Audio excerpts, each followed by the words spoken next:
Greetings, my name's Speed, Hiker Speed, and I have three of my companions. I'd like to ask a few questions about ticks on the Appalachian Trail. So if you guys could introduce yourselves.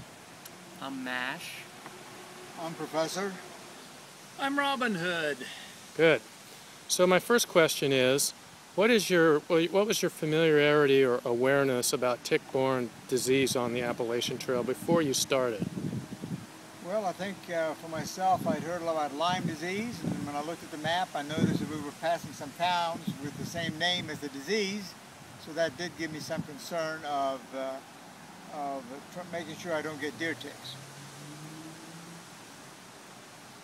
I understand the ticks can carry Lyme disease, and I guess other diseases. We have ticks back home in Iowa, but specifically on the Appalachian Trail, I wasn't more or less concerned than home.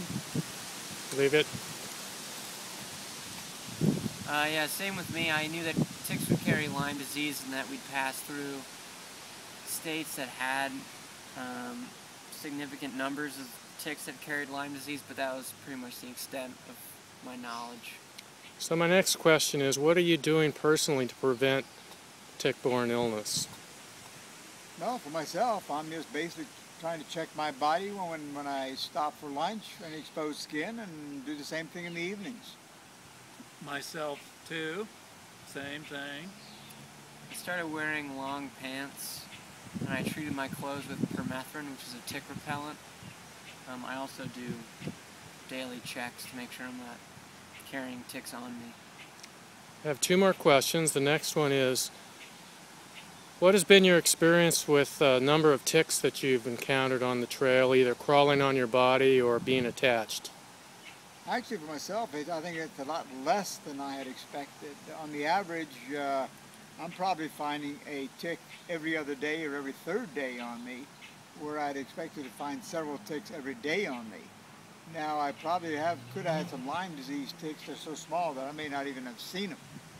But in general, I am happy at how few I've seen. I'm just getting rolling on the trail again. I may have not have seen a tick until I got to Pennsylvania, but what I've seen mostly on me, I've seen one or so on rock or the ground, but have been the dog ticks, and I've had at least a couple of them fastened on to me. Mostly are crawling on my legs. Yeah, I hadn't seen a tick until southern central Virginia, and I've seen a couple dozen of them, but only two that have been on my body. I've had several on my body, as many as a dozen, maybe more than that. 2 or 3 fastened on to some degree on my legs. Yeah, the only ones I've seen they've all been on my legs. So the last question I have is, what can the Appalachian Trail do to reduce the risk of tick-borne disease? That'd be very tough. I mean, they're going to be all over. You can't annihilate. You just educate the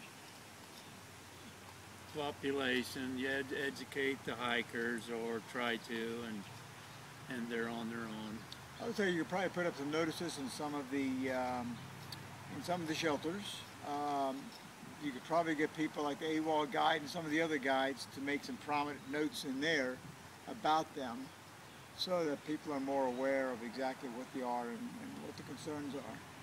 The only other thing I could think of would be more trail trimming.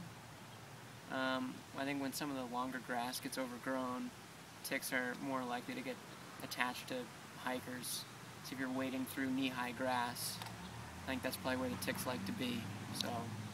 Yeah, and especially I know we all comment about Pennsylvania, that there was a problem that did not seem to be very well trimmed at all. And again, I'm surprised we didn't get more ticks than we did.